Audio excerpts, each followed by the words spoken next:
네, 안녕하세요. 울산 언론 발전을 위한 시민 모임에서 만드는 유튜브 방송 언발모 TV 제 6회 시작하도록 하겠습니다. 저는 언발모 TV의 김 감독. 이성훈입니다. 반갑습니다. 네, 반갑습니다. 지난 5회차에서 MBC PD 수첩 관련해서 저희가 방송을 했는데요.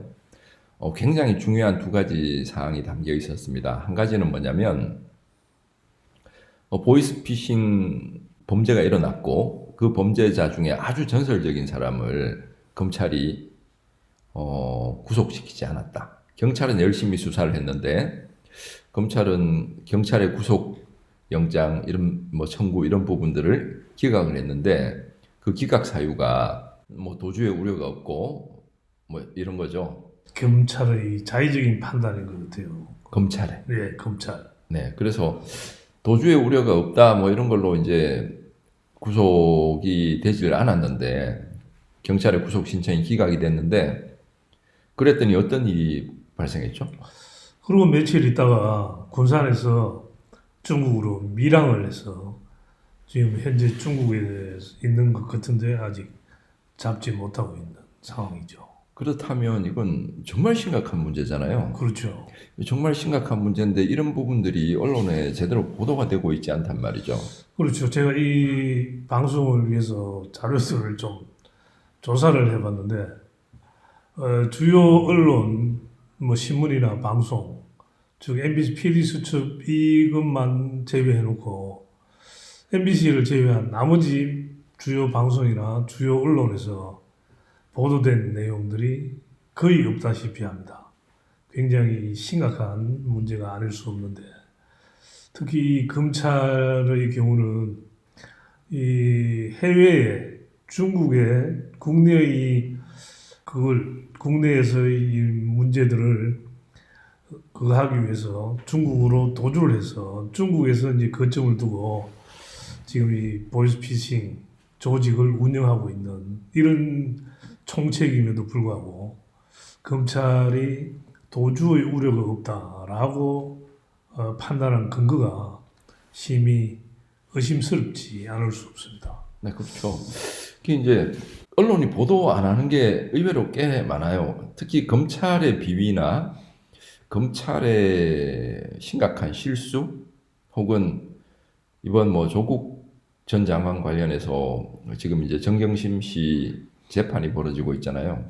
네, 거기 관련해서도 검찰의 불리한 내용들은 거의 기사화되지 않고 있더라고요. 맞죠. 네. 특히나 이 구속영장과 관련해서 조국 장관이나 정경심 교수의 사례를 비교해 보면 이걸 이제 경찰이 청구한 걸 이 검찰이 기각했다는 것 자체는 굉장히 문제가 있다고 생각합니다. 이 정경심 교수만 하더라도 소위 주요 언론에서는 다루지 않지만 상식 있는 국민들이나 이 관계자들이 판단할 때는 이 자범 수준의 내용을 가지고 지금 벌써 3개월 가량을 구속 상태에서 지금 재판을 받고 있는데요. 그에 비하면 이 보이스피싱으로 인한 국민의 피해가 아주 심각하고 특히 MBC PD 수첩에서 방송된 이 윤진호라는 이 조직책은 굉장히 이 수법이 악랄하기로 유명하다라고 합니다. 그리고 돈을 탈취하는 이 정도가 그 액수가 굉장히 큰 이런 아주 중범죄자임에도 불구하고 이 도주의 우려가 없다라는 이런 사실을 가지고 기각해서 밀항해서 도주하게 만든 이 검찰의 책임은 절대 간과해서는 안 되고 후에 공수처가 만들어지면 그에 대한 엄정한 이 판단이 있어야 될 걸로 보입니다. 공수처가 만들어지면 당연히 기소해야 될 네. 상황인 것 같고 네. 조사해서 기소해야 그렇죠. 될 상황인 것 같고 지금 그 법무부 장관이 네. 추미애 장관인데 이런 건 감찰권을 바로 행사해야 되지 않나 이런 생각도 들거든요. 예, 그런데 이제 문제는 이런 건 이제 법무부 감찰 부서에서 하는 것보다는 일단 대검에 있는 감찰 부서에서 먼저 하는 게 순서인 것 같은데 대검의 감찰 부장이죠. 네. 저번에 판사 출신인 분이 지금 부장으로 임명이 됐는데 아직까지 뭐 검찰의 여러 가지 문제점에도 불구하고 감찰을 하고 있다, 혹은 뭐 감찰을 하겠다라는 이런 것들이 전혀 없습니다. 아, 그래요? 지금 뭐 하고 있는지 저도 상당히 실망스러운데, 그때 당시 대검 감찰부장으로 임명될 때는 아는 사람들로 하여금 이 기대를 가지게 만든 분이었는데 지금까지 뭐 별다른 그런 모습을 보여주지 못하고 있다. 좀 아쉽게 생각하고 있습니다. 그 MBC 어제 보도를 보니까 오늘 막 기사가 막 뜨고 이런 내용들인데요. 그 한국 어린이집 총연합회 예, 거기서 이제 그 전현직 국회의원 5명한테 실제로 돈을 줬다는 메일도 나오고 네, 이제 자백 같은 것도 나오고 그런 경찰이 수사를 했는데 예, 이것도 검찰에서 아예 그 기소조차 못하게 막았더라고요. 이런 것들이 지금 지속해서 벌어지고 있는데 이런 내용들이 MBC라는 채널을 제외하고는 거의 보도가 되지 않고 있어서 그렇죠. 그 소위 언론이라는 것은 워치독의 역할을 해야 되는 게 당연하죠. 언론의 소명인데 그걸 왜 안 하고 있는지 정말 궁금합니다. 그렇죠. 굉장히 이제 언론이 검찰뿐만 아니라 우리나라에서의 주요 이 적폐 세력이다. 반드시 개혁을 해야 되는 이런 부분인데, 진짜 심각합니다. 네, 방금 말씀하신 네. 내용이 그 검찰의 무지막지하고도 아나무인 행동 네. 때문으로 판단된다. 네, 그리고 사실 어떻게 보면 검찰이 지금 하고 있는 이런 행위, 그리고 소위 검찰 기사단, 뭐 검찰 기자단이라고 대변되는 그런 그 검찰과 한 축이 되어 있는 그런 언론들, 그렇죠. 뭐 한몸이라고 요즘은 판단할 수밖에 네. 없는 그런 거죠. 그런 언론들이 그 개혁의 필요성을 지속해서 한 계단 한 계단을 계속 쌓아나가고 있는 게 아닌가. 네, 저도 그런 식으로 생각을 합니다. 국민들에게 우리는 개혁 대상이다라는 걸 더욱더 명확하게 이렇게 보여주는 행동들만 하고 있는 거 아닌가 하는 생각을 하고 있습니다. 네, 저희가 특히 또 이번 그 보이스피싱 관련해서 이 보도가 없이 또 검찰이 잘못한 이런 내용들에 대해서 한 번 더 이렇게 짚어보는 이유가 보이스피싱을 당하는 사람은 어떻게 보면 전부 다 그야말로 서민이죠. 네, 약자, 네, 서민이고 서민. 약자이고 네. 또 정보에 조금 이 어두운 예, 그런 분들인데 네, 그런 분들을 대변하지 않고 그렇죠. 예, 그런 분들 예를 들어서 좀 나쁘게 생각하면 이렇게 볼 수도 있어요. 그 윤진호라는 그 전설적인 보이스피싱 범죄자가 네, 돈을 어마어마하게 벌었다고 하더라고요. 네, 그렇다고. 그래서 정관 변호사를 샀다. 음. 그랬더니 정관 변호사가 전화 한 통 때렸다. 뭐 그런 개연성은 충분하죠. 네, 지금의 뭐 그렇게 해서 대한민국에서는 이렇게 되지 않았나라는 의심도 충분히 네, 가능합니다. 뭐 추측을 할 수밖에 없고 그게 지금까지 그 검찰이 해왔던 그 여러 가지 문제점들에서 자연스럽게 나올 수밖에 없는 그런 의심이 아닐까 이런 생각을 하고 있습니다. 지금 여전히 그 갖고 오신 자료에 보면 지금 2014년에 1887억 그 뒤에 이렇게 쭉 해서 네, 2018년은 3630억, 네, 2019년은 훨씬 더 많다고 하더라고요. 그렇죠. 예. 그러면 이렇게 지속적으로 증가하고 있는데 그 지속적으로 증가하는 이 와중에 전설적 보이스피싱 범죄자를 풀어주고 그 풀어준 내용 이런 부분들에 대해서 제대로 보도하지 않고 이러면 이게 검찰이 있을 이유도 없고 언론이 존재할 이유도 없는 거라고 해도 할 말이 없을 거 아니에요. 그죠? 맞습니다. 네. 굉장히 안타깝죠. 네. 그래서 뭐 그런 내용 저희가 오늘 한번 짚어봤고요. 네.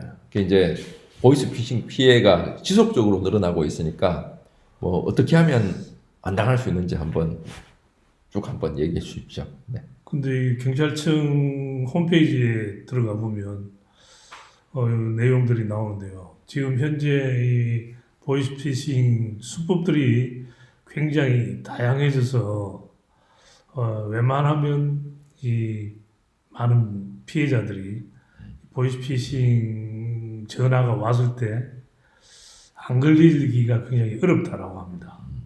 특히나 이 검찰 등과 같은 이 기관을 사칭하는 이 보이스피싱, 그 다음에 이제 금융기관, 은행, 뭐 저축은행 등과 같은 이런 금융기관을 통한 이 대출 사칭 이런 두 가지로 크게 나뉜다라고 하는데 그 수법들이 굉장히 다양해서 피해를 줄이기가 그렇게 쉽지는 않은 것 같습니다.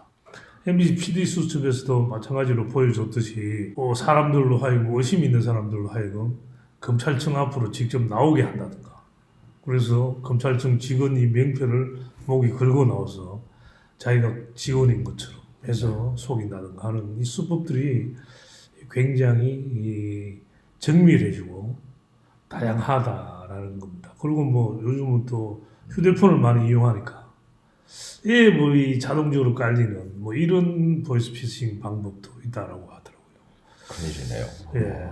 그래서 이 경찰청의 이제 자료에 보면 보이스피싱 피해를 줄이기 위해서는 세 가지가 중요하다고 합니다. 그래서 세 가지가 뭐냐면 명심, 관심, 의심이라는 이 세 가지가 중요하다고 하는데 첫 번째 이 명심은 뭐냐고 하면 보이스피싱은 이 특정한 성별 연령층에 국한된 문제가 아니라 누구나 피해 당사자가 될 수 있다라는 점을 명심해야 된다. 우리가 언론에 간혹 보면 판사 부인 이런 분들도 있다. 그런 분들도. 당했다라고 하는 네. 뉴스도 보고 하는데 막 그런 건 것 같습니다. 그다음에 이제 두 번째로는 관심입니다. 경찰청 금감원 등에서 제공하는 범죄 수법이나 예방 방법, 행동 요령 등에 대해서 평소에 관심을 가지고 숙지를 하고 있어야 된다라는 거죠. 그래서 여기 특히나 경찰청 금감원이 공동으로 운영하는 보이스피싱 지킴이라는 홈페이지가 있습니다. 그런 여기 홈페이지가 이제 있네요. 네. 들어가면 실제 사기범의 목소리라든가 주의 범죄 수법이라든가 예방 방법, 피해 구제 절차 등의 정보를 확인할 수 있다라고 하니까 이 관심, 보이스피싱 지킴이라는 홈페이지에 한 번씩 들어가셔서 꼭 한번 보시기 바랍니다. 그 다음에 이제 마지막으로 의심이라는 건데요. 경찰, 검찰, 금감원이라면서 현금 인출이나 계좌 이체를 요구하거나 또 두 번째로는 이 금융기관이라며 대출에 필요하니 선입금을 요구하는 전화는 무조건 보이스피싱을 의심해야 된다라고 합니다. 그러니까 요 세 가지 명심, 관심, 의심 네. 이것을 이제 평소에 생활하면 굉장히 좋을 것 같습니다. 혹시 보이스피싱 피해 입으신 적은 없으시죠? 피해는 없지만 저도 전화로 한번 받아본 적은 있습니다. 제 신용카드가 부천 백화점에서 사용됐다라고 전화가 왔는데 제가 깜짝 놀랐죠.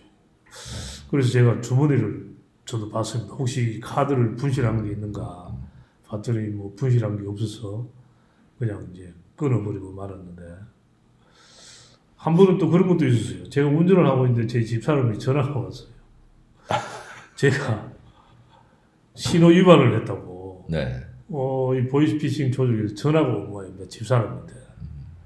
그래서 그때 마침 제가 운전을 하고 있었는데 저도 깜짝 놀랐죠. 운전하면서 내가 어디서 이거 잘못 하고 지나왔나. 그런데 제가 지나간 길에는 카메라라든가 그런 게 전혀 없었거든요. 네. 그래서 제가 집사람 그런 거 없다라고 하는 적이 있는데 굉장히 무작위로 그냥 보내는 것입니다. 그래서 걸리면 물건 노려줘서 이렇게 돈을 갈취하고 그러는 것 같습니다.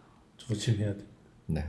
여튼 일단 보이스피싱에 속지 않는 게 그렇죠. 그래서 피해를 입지 않는 게 가장 중요하고 네. 그다음에 검찰이나 네. 언론이나 네. 이제 이런 문제에 대해서 정말 우리 그 시민들의 안전, 뭐 피해를 예방하고 이런 활동을 네, 해줬으면 좋겠다. 그렇죠. 그리고 그런 과정에서 문제점이 있다면 이제 법적으로 검찰도 책임질 일은 책임을 져야 되지 않나. 당연합니다. 네, 이런 생각을 네, 하면서, 중요한 네. 말씀 맞습니다. 오늘 방송 여기까지 할까요? 예, 그렇죠. 네, 그러면 울산 언발모 TV 6회 오늘 여기까지 방송하고요. 자, 다음에 뵙겠습니다. 감사합니다. 네, 감사합니다. 어렵죠? 이 자료 준비를 검찰로 가서 좀 더 해왔어야 돼.